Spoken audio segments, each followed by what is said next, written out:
Okay, regai nditaure hangu ndakadai seumwe munhu anomirira vanhu vechikadzi pakutaura chokwadi munyika. Kana takatara mota idzi dziri apa, mota idzi dziri expensive zvekuti vanhu vari kunzi vari kupuwa mota idzi havatokwanisi ende havatorina mari yekudziendesa kuservice kana vachinge yaita breakdown. Vakana kana mari havana kana wanjera havatomboita full tank pamota idzi. Asi kana tikada kuti titaure zvakanaka, chibatsiro hwavanarwo panyika nechavanotibatsira panyika chaizvo izvo kataura kutaura chokwadi hapana. Vanongoriwo vanhu vasina kana basa munyika. Kuti kune zvipatara, kune zvikoro, kune maroads, zvinhu zviri important chavo. Maticha chaanodzidzisira vana vedu haawani mihoro yakakwana, haatombopiwo kana mota, but kunopiwa vanhu vasina kana basa. Ma-traditional leaders, chii chinonzi traditional leaders for what? N'anga dzine basa, vamwe vakatiita zvekutorombera. Munyika medu kuromba kwakubhadhara nandisingazivi, kwakubhadhara zvekutoti napresident vanotogonawo kuti vanhu regai tombovaonawo tovapiwa mota.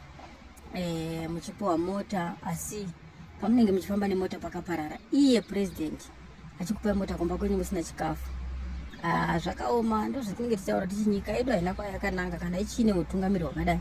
Saka I think kana vanhu vakambomuka kana vakamutsa musoro kana kuti chikonzero chiri kunetsa ndechekuti vanhu vari mukati mekabineti yeutungamiri hwenyika vanhu vakarwa hondo vasingazivi chinonzi kutungamira kwekudzidza. So taishuva kuti dai kuchinzi zvinokwanisika mukabineti yeutungamiri hwenyika mukamboitawo vanhu vechiduku, mayouth vanoshuva kana vanofungawo ramangwana, kwete zvokungofunga zvokuti regai ndifadze mwoyo vanhu panguva dzinedzi. Nai veduwe kana takatara vanotipeiko nai vanhu vanopiwa mota, vanotibatsira nei munyika? Chii chaicho chavanogadzira munyika chatinongotiwo nhasi ma-traditional leaders akagadzira munyika medu? Chii chavakambotibatsira kuti vana vedu vaende chikoro? Chavakambobatsira muzvipatara kuti muite mishonga? Chii?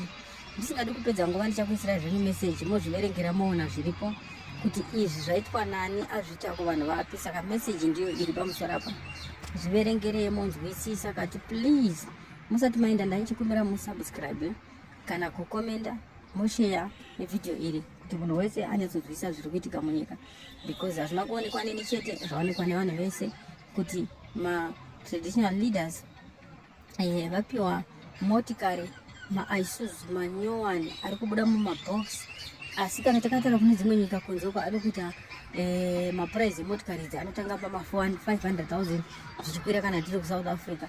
MuZimbabwe inenge iri mari, kuma-US dollar inenge iri mari. Mari iyo haigoni here kugadzira zvipatara, haigoni here kubatsira panofanira kunge pachibatsirwa pane kupanda. Tenda hangu ndokumbira musubscribe, molaika, moshare. Thank you.